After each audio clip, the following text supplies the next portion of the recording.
നമ്മുടെ അമലുകളെ ഇല്ലാതാക്കുവാനും നമ്മളിലുള്ള നന്മകൾക്ക് കോട്ടം സംഭവിപ്പിക്കുവാനും വേണ്ടി പരിശ്രമിക്കും എന്നുള്ളതിൽ യാതൊരുവിധ സംശയവുമില്ല. നമുക്കറിയാം, വിശുദ്ധമായ ഖുർആനിലെ സൂറത്തുൽ ബഖറയിലും അഅറാഫ് സൂറത്തിലുമൊക്കെ അല്ലാഹു സുബ്ഹാനഹു വ തആല സവിസ്തരം പ്രതിപാദിച്ച വിഷയമാണല്ലോ ആദം നബി അലൈഹി സ്വലാത്തു വസ്സലാമിന്റെ സൃഷ്ടിപ്പുമായി ബന്ധപ്പെട്ടത്. ഈ ലോകത്ത് പ്രഥമ മനുഷ്യനാകുന്ന ആദം നബി അലൈഹി സ്വലാത്തു വസ്സലാമിനെ സൃഷ്ടിക്കുന്നതിന് മുമ്പ് അല്ലാഹു സുബ്ഹാനഹു വ തആല മലായികത്തുകളോട് കൂടിയാലോചന നടത്തി. എന്താണ് നിങ്ങളുടെ അഭിപ്രായം? മനുഷ്യനെ ഈ ഭൂലോകത്തേക്ക് പടക്കുന്നതിന്റെ നിങ്ങളുടെ അഭിപ്രായം എന്താണ്? അവർ ഒന്നടങ്കം പറഞ്ഞത് നഹ്നു നുസബ്ബിഹുക വ നുഖദ്ദിസു ലക്, അല്ലാഹുവേ, നിന്നെ വാഴ്ത്തുവാനും നിന്നെ പുകഴ്ത്തുവാനും നിനക്ക് സങ്കീർത്തനങ്ങൾ ആലപിക്കുവാനും നിനക്ക് തസ്ബീഹ് ചൊല്ലുവാനും തഹ്ലീല് ചൊല്ലുവാനും ഞങ്ങളുണ്ടല്ലോ റഹ്മാനെ. പിന്നെന്തിനാണ് ഈ ഭൂമിയിൽ രക്തച്ചൊരിച്ചുകൾ ഉണ്ടാക്കുന്ന മനുഷ്യനെ നീ സൃഷ്ടിക്കുന്നത് എന്ന് അല്ലാഹു സുബ്ഹാനഹു വ തആലയോട് മലായികത്തുകൾ ഒന്നടങ്കം ചോദിച്ചപ്പോൾ അല്ലാഹു സുബ്ഹാനഹു വ തആല മറുപടി കൊടുത്തത് ഇന്നി അഅലമു മാ ലാ തഅലമൂൻ എന്നാണ്.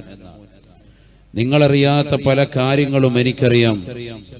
ഈ മനുഷ്യനെ സൃഷ്ടിച്ചാൽ രക്തച്ചൊരിച്ചുകൾ ഉണ്ടാക്കുമെന്ന് നിങ്ങൾ അവകാശപ്പെടുന്നുണ്ടെങ്കിലും ആ മനുഷ്യരിൽ നിന്നാണ് അമ്പിയാക്കൾ ഉടലെടുക്കുന്നത്, അവരിൽ നിന്നാണ് ഔലിയാക്കൾ വരുന്നത്, അവരിൽ നിന്നാണ് സച്ചരിതരാകുന്ന മഹത്തുക്കൾ കടന്നു വരുന്നത്, അവരിൽ നിന്നാണ് സമുന്നതരാകുന്ന ആലിമീങ്ങൾ ഈ ലോകത്ത് ഉടലെടുക്കുന്നത്. ഇതൊക്കെ മനുഷ്യരിൽ നിന്നാണ്. അപ്പൊ മനുഷ്യനെ നിങ്ങൾ അത്ര നിസാരമായി കാണരുത്. നിങ്ങൾ കണ്ടതുപോലെയല്ല മനുഷ്യൻ. നിങ്ങളറിയാത്ത പല കാര്യങ്ങളും മനുഷ്യനിലുണ്ട്, മനുഷ്യന് പല ക്വാളിറ്റി ഉണ്ട് എന്ന് അള്ളാഹു അവരോട് പറയുകയും അള്ളാഹു സുബ്ഹാനഹു വ തആല പ്രഥമ മനുഷ്യനാകുന്ന ആദം നബി അലൈഹി സ്വലാത്തു വസ്സലാമിനെ 63 മണ്ണുകൾ കുഴച്ചിട്ട് ആദ്യ മനുഷ്യനെ, ആദ്യ പിതാവിനെ സൃഷ്ടിക്കുകയും ചെയ്തു എന്ന് വിശുദ്ധമായ ഖുർആൻ തന്നെ നമ്മളെ ഓർമ്മപ്പെടുത്തുകയാണ്. ഞാൻ ഈ പറയുന്ന വിഷയം നല്ലതുപോലെ ശ്രദ്ധിക്കണം. നിങ്ങൾ ശ്രദ്ധിച്ചെങ്കിൽ മാത്രമേ നമുക്ക് എന്താണ് കണ്ടന്റ്, ഇതിന്റെ വിഷയത്തിന്റെ ഉള്ളടക്കം എന്താണ് എന്ന് തിരിച്ചറിയുകയുള്ളൂ. നമ്മുടെ ശത്രുവായ ഇബ്ലീസ് അവൻ എങ്ങനെ ശത്രുതയിലേക്ക് വന്നു, അവൻ ഈ ലോകത്ത് ആദ്യമായി നടത്തിയ പരിവർത്തനമെന്ത്, ആദ്യമായി ലോകത്ത് ജനങ്ങളെ പിഴപ്പിച്ചത് എങ്ങനെയാണ്, പരിശുദ്ധമായ ഖുർആൻ നമ്മളെ വ്യക്തമായി പഠിപ്പിക്കുകയാണ്. സഹോദരങ്ങളെ, അല്ലാഹു സുബ്ഹാനഹു വ തആല ആദം നബി അലൈഹി സ്വലാത്തു വസ്സലാമിനെ 63 മണ്ണുകൾ, അതിൽ കളിമണ്ണ് ഉൾപ്പെടെയുണ്ട്, ഇതെല്ലാം തന്നെ വെള്ളത്തോട് ചേർത്ത് വെച്ച് കുഴച്ചുകൊണ്ട് സൃഷ്ടിച്ചു എന്ന് തഫ്സീർ ജലാലൈനിൽ മുതഅല്ലിമീങ്ങൾ ഓതുന്ന ഗ്രന്ഥമാണ്. തഫ്സീർ ജലാലൈനി അടക്കമുള്ള എല്ലാ തഫ്സീറുകളിലും ഉലമാക്കൾ രേഖപ്പെടുത്തിയിട്ടുണ്ട്. ആദം നബി അലൈഹി സ്വലാത്തു വസ്സലാമിനെ അല്ലാഹു സൃഷ്ടിച്ചു. അദ്ദേഹത്തെ സൃഷ്ടിച്ചു എന്ന് മാത്രമല്ല, നല്ല അറിവുള്ള വ്യക്തിയാക്കി അദ്ദേഹത്തെ അല്ലാഹു മാറ്റി. പരിശുദ്ധമായ ഖുർആൻ ആ സംഭവമൊക്കെ വിശദീകരിക്കുന്നുണ്ട്. ഈ ചരിത്രങ്ങളൊക്കെ നമ്മളിൽ പലർക്കും അറിയാമെങ്കിലും പുതുതലമുറയ്ക്ക് ഞാനൊന്ന് ഓർമ്മപ്പെടുത്താൻ. ഞാൻ അതുകൊണ്ട് തന്നെ കൂടുതലായി അതിലേക്ക് വിശദീകരിച്ചു പോകുന്നില്ല. ഇത് വളരെ ചുരുക്കി വിഷയത്തിലേക്ക് കൊണ്ടുവരികയാണ്. وعلم آدم الأسماء كلها ثم عرضهم على الملائكة فقال أنبئوني بأسماء هؤلاء إن كنتم صادقين قالوا سبحانك لا علم لنا إلا ما علمتنا إنك أنت العليم الحكيم. പരിശുദ്ധമായ ഖുർആനിലൂടെ അല്ലാഹു സുബ്ഹാനഹു വ തആല ഓർമ്മപ്പെടുത്തുകയാണ്, ആദം നബി അലൈഹി സ്വലാത്തു വസ്സലാമിനെ അല്ലാഹു സൃഷ്ടിക്കുകയും ആദം നബി അലൈഹി സ്വലാത്തു വസ്സലാമിന് ലോകത്തുള്ള സർവ്വ വസ്തുക്കളെ കുറിച്ചുമുള്ളതായ പേരുകളും അതിന്റെ ഉപയോഗക്രമങ്ങളും പഠിപ്പിച്ചു കൊടുത്തു. നാമങ്ങൾ മാത്രമല്ല, മുഫസ്സിറുകൾ വിശദീകരിക്കുന്നു, അതിന്റെ ഉപയോഗക്രമങ്ങളും അല്ലാഹു വിശദീകരിച്ചു കൊടുത്തു. അല്പം ഓളിയം വേണം. എല്ലാത്തിന്റെയും ഉപയോഗക്രമങ്ങളും അല്ലാഹു സുബ്ഹാനഹു വ തആല പഠിപ്പിച്ചു കൊടുത്തു. ثم عرضهم على الملائكة അല്ലാഹു സുബ്ഹാനഹു വ തആല ഈ വസ്തുക്കളെ മുഴുവനായിട്ട് മലക്കുകളുടെ മുന്നിലേക്ക് കൊണ്ടുവരുകയാണ്. ആദം നബി അലൈഹി സ്വലാത്തു വസ്സലാമിനെ പഠിപ്പിച്ചു കൊടുത്തതായ ലോകത്തുള്ള സർവ്വ വസ്തുക്കളെയും മുഴുവനും കൊണ്ടുവന്ന മലായികത്തുകളെ മുന്നിൽ നിരത്തി വെക്കുകയാണ്. എന്നിട്ട് അവരോടായിട്ട് മലക്കുകളോടായി അല്ലാഹു പറഞ്ഞു അത്രേ, അംബിഊനി ബിഅസ്മാഇ ഹൗലാ ഇൻ കുൻതും സാദിഖീൻ. അല്ലയോ മലക്കുകളെ, നിങ്ങളല്ലേ പറഞ്ഞത് ഈ ഭൂമിയിലെ രക്തച്ചൊരിച്ചിലുകൾ ഉണ്ടാക്കും മനുഷ്യനെ സൃഷ്ടിച്ചാൽ ഇതാ ഞാനൊരു മനുഷ്യനെ സൃഷ്ടിച്ചിരിക്കുകയാണ്. ആദമെന്നാണ് പേര്. ഇവന് ലോകത്തുള്ള സർവ്വ വിജ്ഞാനങ്ങളെ കുറിച്ചും അറിവുണ്ട്. നിങ്ങളൊന്ന് പറയണേ, ഈ വസ്തുക്കളുടെ നാമങ്ങൾ എന്താണ്, ഉപയോഗം എന്താണ്?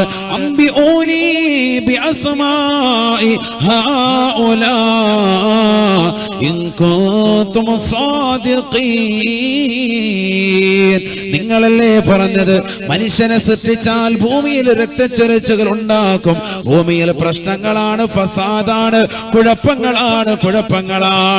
ഇതാ ഞാൻ സൃഷ്ടിച്ച ഈ ആദമിന്റെ മുന്നിൽ വെച്ചുകൊണ്ട് നിങ്ങളോട് ഞാൻ ചോദിക്കുകയാണ്, ഈ വസ്തുക്കളുടെ നാമങ്ങളൊന്ന് പറയണേ എന്ന് അല്ലാഹു മലക്കുകളോടായി പറഞ്ഞപ്പോ ഖാലൂ സുബ്ഹാനക ലാ ഇൽമ ലനാ ഇല്ലാ മാ അല്ലംതനാ. മലായികത്തോളൊന്നടങ്കം പറഞ്ഞു, റബ്ബേ നീയാണ് പരിശുദ്ധൻ, നീ പഠിപ്പിച്ചതല്ലാതെ മറ്റൊരറിവും ഞങ്ങൾക്കില്ല. അല്ലാഹ് ഇന്നക അൻതൽ അലീമുൽ ഹകീം. നീ അറിവുള്ളവനാണ്, നീ തന്ത്രജ്ഞനാണ്, നീയാണ് പരമമായ സത്യം. അല്ലാഹുവേ, ഞങ്ങൾ നീ പഠിപ്പിച്ചതല്ലാത്ത മറ്റൊരു വസ്തുക്കളെ കുറിച്ചും അറിവില്ല നാദാ, അറിവില്ല. അല്ലാഹ് ഖാല യാ ആദം അംബിഊഹും ബിഅസ്മാഇഹിം. അല്ലാഹു സുബ്ഹാനഹു വ തആല ആദം നബിയോട് പറഞ്ഞു അത്രേ, ആദമേ ഈ വസ്തുക്കളുടെ നാമങ്ങളൊന്ന് പറയണേ.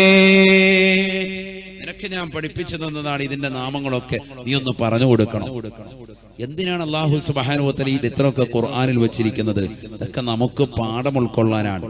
ഖുർആനിക ആയത്താണ് ഈ ഓതുന്നത് മുഴുവനും. യാ ആദമു അംബിഊഹും ബിഅസ്മാഇഹിം. അല്ലയോ ആദമേ, ഈ വസ്തുക്കളുടെ നാമങ്ങൾ നീ ഒന്നിവർക്ക് പറഞ്ഞു കൊടുക്കണേ, ഈ മലായികത്തുകൾക്ക് വിശദീകരിക്കണേ. ആദം നബി അലൈഹി സ്വലാത്തു വസ്സലാം എല്ലാ വസ്തുക്കളുടെ നാമങ്ങളും അവർക്ക് പറഞ്ഞു കൊടുത്തു, എല്ലാം പറഞ്ഞു കൊടുത്തു. മലായികത്തുകൾ അങ്ങനെ നാണിച്ചു നിൽക്കുന്ന സമയത്താണ് അല്ലാഹു സുബ്ഹാനഹു വ തആല അവരോട് പറയുന്നത്, നിങ്ങൾ ഈ ആദം അലൈഹി സ്വലാത്തു വസ്സലാമിന് സുജൂദ് കൊണ്ട് വർദ്ധിക്കണം. ഇനിയാണ് നമ്മുടെ വിഷയത്തിലേക്കുള്ള ശ്രദ്ധ പതിപ്പിക്കേണ്ടത്. ഇനിയാണ് നല്ലതുപോലെ ശ്രദ്ധിക്കേണ്ടത്. ഉസ്ജുദൂ ലിആദം. അല്ലയോ മലായികത്തുകളെ, നിങ്ങൾ ആദമിന് സുജൂദ് ചെയ്യണേ. ഫസജദൂ ഇല്ലാ ഇബ്ലീസ് അബാ വസ്തക്ബർ വകാന മിനൽ കാഫിരീൻ. മലായികത്തുകളോട് പറയേണ്ട താമസം അറിവുള്ളവരെ ആദരിക്കണമെന്നുള്ള അഹ്ലു സുന്നത്തി വൽ ജമാഅത്തിൻ്റെതായ ബാലപാഠം തുടങ്ങുന്നത് അന്നാണ്. അല്ലാഹു ആണ് കൽപ്പിക്കുന്നത്. നമ്മൾ ഇന്നും ആ ആദരവ് വകവെച്ചു കൊടുക്കുന്നു, അല്ലേ? അല്ലാഹുവിന്റെ ഔലിയാക്കളെ ആദരവ് നൽകുന്നു. ആലിമീങ്ങളെ നമ്മൾ ബഹുമാനിക്കുന്നു. ഉസ്താദുമാരെ കണ്ടാൽ നമ്മൾ എഴുന്നേറ്റ് നിൽക്കുന്നു, ആദരവും ബഹുമാനവും അവർക്ക് കൊടുക്കുന്നു. നമ്മൾ സ്കൂളിൽ പഠിപ്പിച്ച അധ്യാപിക ടീച്ചറായിരുന്നാലും നമ്മൾ അവരെ കാണുമ്പോൾ എഴുന്നേൽക്കുന്നു, ബഹുമാനം കൊടുക്കുന്നു, ആദരവ് കൊടുക്കുന്നു. ഇത് തുടങ്ങി വെച്ചത് അള്ളാഹുവാണ്. അള്ളാഹു പറഞ്ഞു ആദം നബി അലൈഹി സ്വലാത്തു വസ്സലാമിന് ഈ ഇൽമെല്ലാം അറിയാം. ലോകത്തുള്ള എല്ലാ വസ്തുക്കളും, ഇന്നുള്ളതും കഴിഞ്ഞു പോയതും ഇനി വരാനിരിക്കുന്നതുമായ എല്ലാ വസ്തുക്കളുടെയും ഉപയോഗങ്ങളും നാമങ്ങളും ഒക്കെ അറിയാം. അതുകൊണ്ട് അദ്ദേഹത്തിന്റെ മുന്നിൽ നിങ്ങളൊന്ന് സുജൂദ് ചെയ്യണം. അറിവുള്ള വ്യക്തിയാണ്, അദ്ദേഹത്തെ ഒന്ന് ആദരിക്കണം. എല്ലാവരും അദ്ദേഹത്തിന്റെ മുന്നിൽ സുജൂദ് ചെയ്തു, ഇബ്ലീസ് ഒഴികെ എന്ന് വിശുദ്ധമായ ഖുർആൻ. ഇബ്ലീസ് എന്ന മലായിക്കത്തുകളുടെ കൂടെയാണ്, പക്ഷെ മലക്കുകളെ പോലെ അല്ല അവന്റെ സൃഷ്ടിപ്പ്. അത് തന്നെയാണ് അവൻ പിന്തി നിൽക്കാനുള്ള കാരണവും. അവൻ വാദിച്ചു, ഖലഖ്തനി മിൻ നാരിൻ വ ഖലഖ്തഹു മിൻ തീൻ, എന്നെ സൃഷ്ടിച്ചത് തീ കൊണ്ടാണ്, ആദമിനെ സൃഷ്ടിച്ചത് മണ്ണിനാലാണ്. എന്റെ വാദപ്രകാരം മണ്ണിനേക്കാൾ പവർ തീക്കാണ്, അതുകൊണ്ട് ഒരിക്കലും ഞാൻ ആദമിനെ സുജൂദ് ചെയ്യില്ല എന്ന് പറഞ്ഞവൻ മാറി നിന്നു.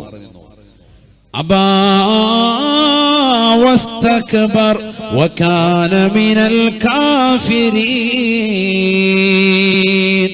അവൻ വിസമ്മതിക്കുകയാണ്, വിലങ്ങി നിൽക്കുകയാണ്.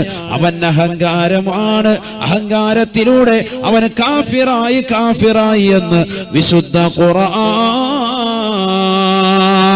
അല്ലാഹു സുബ്ഹാനഹു വ തആല അവനോട് പറയുകയാണ്, ഉഖ്റുജ് ഫഇന്നക റജീം, നീ പുറത്തു പോകണേ, പുറത്തു പോകണേ, നിനക്കെവിടെ ഇനി സ്ഥാനമില്ല, സ്ഥാനമാനങ്ങളില്ല. അവനെ പുറത്താക്കി അല്ലാഹു സുബ്ഹാനഹു വ തആല, റജീമാക്കി, എറിഞ്ഞോടിക്കപ്പെടുന്നവനാക്കി. ഇബ്ലീസിനെ ആട്ടി ഓടിച്ചു. ജനങ്ങൾ എപ്പോൾ അവന്റെ പേര് കേട്ടാലും മുസ്ലിമാണോ ലഅനത്തുല്ലാഹി അലൈഹി പറയും, അള്ളാഹുവിന്റെ ശാപം അവന്റെ മേൽ ഉണ്ടാകട്ടെ എന്ന് പറയും. അങ്ങനെ പറയണം. നബിയുനാ റസൂലുള്ളാഹി സ്വല്ലല്ലാഹി അലൈഹി വസല്ലം ഉറപ്പെടുത്തി. നമ്മുടെ നാവ് ഇബ്ലീസ് എന്ന് കേട്ടിട്ട് ലഅനത്തുല്ലാഹി എന്ന് പറയാൻ നമ്മുടെ മനസ്സിൽ തുതിക്കുന്നില്ല, നാവ് പൊന്തുന്നില്ല എങ്കിൽ ഇബ്ലീസിനെ നമ്മൾ അടിമപ്പെട്ടു എന്നാണ്. അള്ളാഹു നമ്മളെ കാത്തിരക്ഷിക്കട്ടെ.